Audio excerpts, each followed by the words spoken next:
네, 안녕하세요. 본격 공부작업 팟캐스트 서울대는 어떻게 공부하는가 한지우입니다. 우리는 지금 알바로 빌바오의 첫 6년의 뇌에 보고 있습니다. 오늘 드리고자 하는 말씀은 너무나 중요합니다. 모델링, 우리말로 하면 따라하기예요.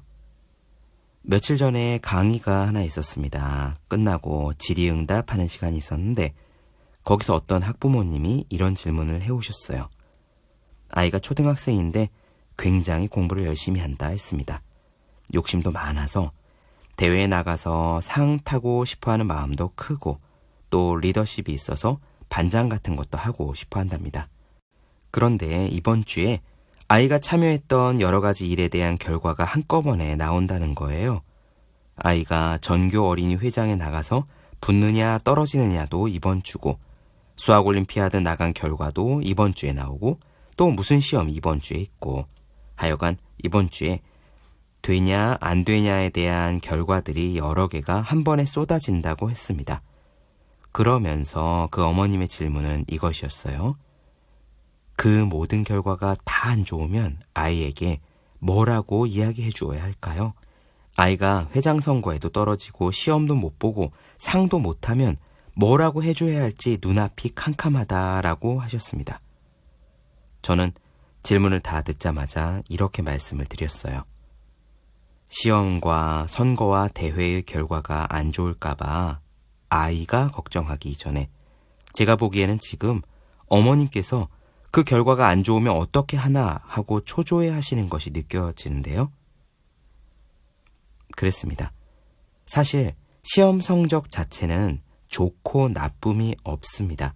그 자체는 공입니다. 나쁘면 공부를 제대로 안 했다는 신호고요. 잘하면 그동안 열심히 좀 했다는 증거죠. 그런데 그 시험 성적이 떨어지면 큰일이다 라고 부모님이 생각하고 있어서 그래서 아이가 성적이 조금이라도 떨어졌을 때 부모님이 안절부절 못하신다면 그 안절부절 못함이 고스란히 아이에게 전이 됩니다. 아이 역시 이번 시험 망치면 어떻게 할까 하고 안절부절 못하는 초조한 사람으로 자라죠. 이 질문 상황에서는 아이에게 뭐라고 해주느냐가 핵심이 아니었습니다. 그 어머님이 아이의 결과에 불안, 초조하는 마음을 갖지 않는 것이 우선이었어요. 엄마가 편안한 마음을 가지면 그리고 그런 마음 상태에서 괜찮다. 다음에 더 노력을 하라는 뜻이네. 이번에는 네가 뭐가 부족했을까? 하고 편안하게 이야기를 하면 아이는 절대로 의기소침하지 않습니다. 혹시 의기소침하거나 걱정을 안고 집에 왔더라도 금방 회복되죠.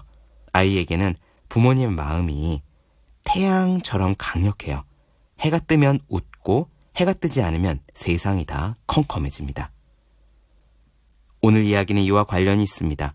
모델링이란 따라하기입니다. 우리는 보통 어떻게 공부를 할까요? 말을 듣거나 텍스트를 읽음으로써 배우고 공부한다라고 생각이 드시죠. 그런데 그보다 더 강력하고 원초적인 배움의 방법이 있습니다. 바로 따라하기입니다. 여러분들 수영 배우시거나 태권도를 배울 때 어떻게 하셨습니까? 앞에서 가르쳐 주시는 분의 자세를 그대로 따라하면서 배웠잖아요. 바로 그겁니다. 우리 뇌는 앞에 있는 사람을 보고 고스란히 컨트롤 C, 컨트롤 V 붙여넣기 하는 능력이 있습니다. 그러면 아이는 누구의 행동을 가장 많이 복사해서 붙여넣기를 할까요? 당연히 부모죠. 오늘 이야기 시작하겠습니다.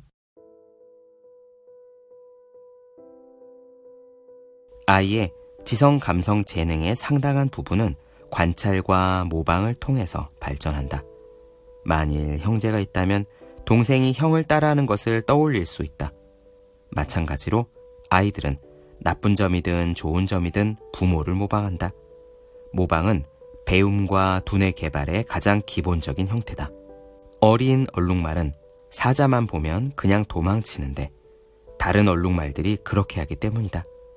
마찬가지로 엄마가 거미의 겁을 먹고 소리를 지르는 걸 본 아이는 거미에 대해 두려움이 생기게 된다. 뇌는 관찰을 통해서 배우는 것을 주 목적으로 삼고 있는 뉴런 회로망을 소유하고 있다. 아기는 아빠가 이름을 부를 때마다 거울 신경세포라고 알려진 이 회로를 통해서 아빠가 어떻게 부르는지를 보면서 자기 입술과 혀도 똑같은 위치에 있는지 생각하기 시작한다. 아이가 엄마를 존경할 만한 사람으로서 문제를 차분하게 해결하고 있는 모습을 볼 때, 또 반대로 엄마가 어쩔 줄 모르고 당황해서 타인을 함부로 대하는 것을 볼 때 아이의 뇌는 보고 있는 것을 똑같이 따라서 상상 속에서 행동하게 된다. 아이의 거울 신경세포는 말없이 부모의 행동을 지켜보고 따라하면서 연습한다. 유사한 상황에 부딪혔을 때 똑같이 반복할 수 있도록 두뇌를 프로그램화한다.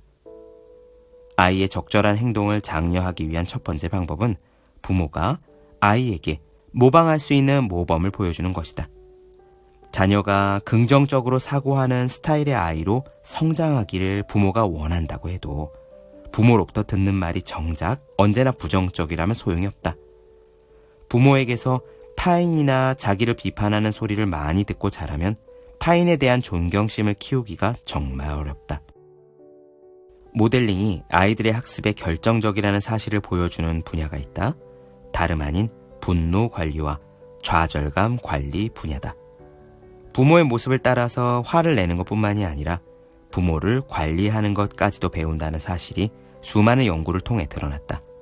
한마디로 말해서 아이들은 엄마나 아빠, 그리고 주변 친구들의 말이나 행동을 그대로 따라하는 경향이 있다.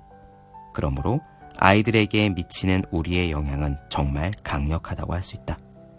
우리가 만약 아이에게 경멸적인 태도를 보이면 이것은 너 정말 멍청하구나 라고 말하는 것과 같고, 결국 아이는 자기 동생이나 학교 친구들에게 똑같이 경멸적인 행동을 하게 된다. 부모가 화가 나서 3살짜리 아이를 큰 소리로 꾸짖는다면 이 아이 역시 학교 생활 중에 친구들에게 소리를 지르는 것으로 화를 표현한다. 어릴 적의 아이를 가혹하게 교육한 부모들은 언젠가 자신의 아이들 역시 사춘기가 되어 싸움에 말려들거나 여러 가지 불미스러운 일로 학교에서 트러블을 일으킬 가능성이 매우 크다는 것을 알아야 한다. 부모들 스스로 좋지 않은 모습을 보여주는 것은 특정한 상황에서 아이들에게 통제력을 잃어도 좋다라고 교육하는 것과 똑같다. 물론 부정적인 쪽만 있는 건 아니다. 모범을 보여주는 모델링은 아이들에게 당신의 긍정적인 능력을 보여줄 수 있는 좋은 기회다. 아이들이 외부의 압력으로부터 스스로를 지킬 힘을 갖기를 원한다면 직장 상사나 형제들 혹은 배우자에게 지나치게 고개 숙이는 굴종적인 모습을 자주 보여서는 안 된다. 아이가 진실된 모습을 보이기를 원한다면 부모 스스로 진실된 모습을 보여야 한다. 아이가 생선을 먹게 하고 싶다면 부모도 대구 요리를, 고등어 요리를 먹어야 하고, 아이가 삶을 즐기며 행복하게 살아가기를 원한다면 부모 스스로 매 순간 삶을 즐기는 모습을 보여야 한다. 이런 의미에서 부모가 되는 것 자체가 자기 스스로 한 차원 더 발전할 수 있는 좋은 기회가 된다. 모든 부모와 교사들은 스스로 모범을 보이며 아이를 교육할 책임이 있을 뿐만 아니라 자신의 이익을 위해서도 이 기회를 활용할 수 있다. 부모가 더 멋있어진다는 것이 완벽한 모습을 보이는 것을 의미하는 건 아니다. 사람은 완벽할 수는 없는 것이다. 완벽하지 못한 모습을 보이는 걸 두려워할 필요도 없다. 아이 역시 부모가 웃고 울고 화내고 용서를 구하고 착각하기도 하고 반대로 알아맞히기도 하는 등의 다양한 모습을 보며 살아간다. 어떤 모습도 감추지 않으려고 노력하면서 있는 그대로 보여주는 것이 중요하다. 물론 아이에게 멋진 모습으로 보일 수 있는 행동을 개발하기 위해 노력할 수는 있을 것이다. 슬플 때는 감정을 드러내고 도움을 청하는 것이 바람직하다는 사실을 아이에게 보여주는 거다. 화가 나면 적절한 방법으로 화를 표현하려고 노력하고 부모도 다른 사람과 마찬가지로 화를 낼 권리가 있다는 것을 보여준다. 즐겁거나 긍정적인 느낌이 들 때는 이것을 아이에게 전해주기 위해 노력한다. 나는 아이에게 좋은 모범이 되고 나 스스로 더 건강해지기 위해서 첫 아이가 태어난 지 2주째 되던 날 담배를 끊었다. 당시에 나는 굉장히 심한 꼴초였고 주변 사람 그 누구도 내가 담배를 끊을 수 있으리라 생각하지 않았다. 그럼에도 내 이미지가 아이에게 미치는 영향을 생각하고 아이에게 내가 꼴초로 각인되는 것을 원치 않았기 때문에 나는 굳게 결심했다. 종일 골똘히 생각했고 그 결과 약물이나 다른 어떤 도움도 없이 무 자르듯 담배를 끊을 수 있었다.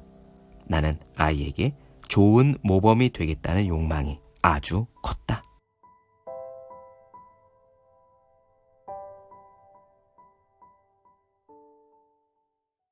네, 본격 공부작업 팟캐스트 서울대는 어떻게 공부하는가? 알바로 빌바오의 첫 6년의 뇌 나눠드렸습니다. 더 많은 이야기가 궁금하신 분들은 제 유튜브 채널 제우의 서재, 네이버 블로그 생의 즐거운 편지, 카카오 브런치 한주의 브런치, 인스타그램의 해시태그 제우의 서재 검색해 주시면 좋겠습니다. 또 해야 하는 일과 하고 싶은 일 사이에서 고민하며 쓴 제 첫 번째 에세이 노력을 쓰고 버티기라 읽는 공부하시는 모든 분들을 위해 어떻게 공부하는 게 효과적인 설명한 혼자 하는 공부의 정서, 그리고 책상에 올려두기만 해도 공부하고 싶어지는 365 홍콩 캘린더, 아직 읽지 않으셨다면 꼭 한번 읽어보셨으면 좋겠습니다.